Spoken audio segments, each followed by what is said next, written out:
Hey hello, നമ്മുടെ പുതിയ വീട്ടിലേക്ക് എല്ലാവർക്കും സ്വാഗതം. ഈ കുഞ്ഞുമക്കളുടെ സ്നേഹം കണ്ടോ? ഈ സ്നേഹത്തിന് മുന്നിൽ നമുക്ക് തോറ്റു പോകും അല്ലേ? അപ്പോൾ അവരുടെ ആ ഒരു സ്നേഹമാണ് ഇശാൻകുട്ടനെ വെൽക്കം ചെയ്യുവാണ് കേട്ടോ. അവർ ഇശാൻകുട്ടൻ്റെ സൈക്കിൾ കാണാനും ഇശാൻകുട്ടൻ്റെ ചവിട്ടിക്കൊണ്ട് വരുന്ന ആ വരവ് കാണാനും എല്ലാവരും വെളിയിലിറങ്ങി നിന്നതാണ്. എന്നിട്ട് അവനെ പാട്ടുപാടി കൈ അടിച്ച് സ്വീകരിച്ച്. ഈ മക്കൾക്ക് എന്ത് സ്നേഹമാണെന്നറിയാമോ എൻ്റെ മോനോട്. അവരുടെ ആ സ്നേഹം കാണുമ്പോഴേ നമുക്ക് കണ്ണ് നിറഞ്ഞു പോകും, അത്രയ്ക്ക് സ്നേഹമാണ്. ഇന്നൊരു ദിവസം മാത്രമല്ല കേട്ടോ, എന്നും അവർക്ക് ഈ സ്നേഹമുണ്ട് അവനോട്. അവനെ ഞാൻ എന്ന് അവിടെ വിടാൻ തുടങ്ങി അന്ന് തൊട്ട് ഇന്നോളം ആ മക്കൾക്ക് എല്ലാവർക്കും അവനോട് ഒരേ സ്നേഹമാണ്.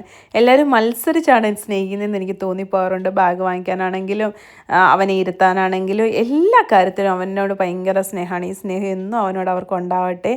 അപ്പോൾ എൻ്റെ കുഞ്ഞിൻ്റെ ഭാഗ്യം. അത് കഴിഞ്ഞ് ട്യൂഷനിൽ നമ്മൾ കേക്കൊക്കെ മുറിച്ചു. ട്യൂഷൻ അമ്മൂമ്മയ്ക്കൊക്കെ കേക്കൊക്കെ കൊടുത്തു. അവൻ ട്യൂഷൻ അമ്മൂമ്മയെന്നാണ് വിളിക്കുന്നത്.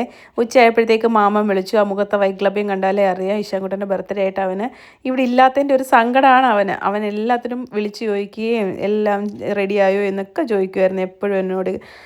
ഉച്ചയ്ക്ക് ഇവന് ഊണ് കൊടുത്തതാണ് കേട്ടോ. ഇവൻ ഇത് മാത്രമേ കഴിക്കത്തുള്ളൂ. ആദ്യം ആ പപ്പടം മാത്രമേ കഴിച്ചുള്ളൂ, പിന്നെ ഞാൻ ആ ചോറ് വാരി കൊടുക്കേണ്ടി വന്നു. അത് കഴിഞ്ഞ് നമ്മുടെ അമ്പുക്കുട്ടൻ വിളിച്ചിട്ടുണ്ടായിരുന്നു ചേട്ടനെ വിഷ് ചെയ്യാൻ. അത് കഴിഞ്ഞപ്പോൾ രാജ്യമ്മയും വന്നിട്ടുണ്ടായിരുന്നു. ബാക്കി വിശേഷങ്ങളൊക്കെ അടുത്ത വീഡിയോയിൽ കാണാം.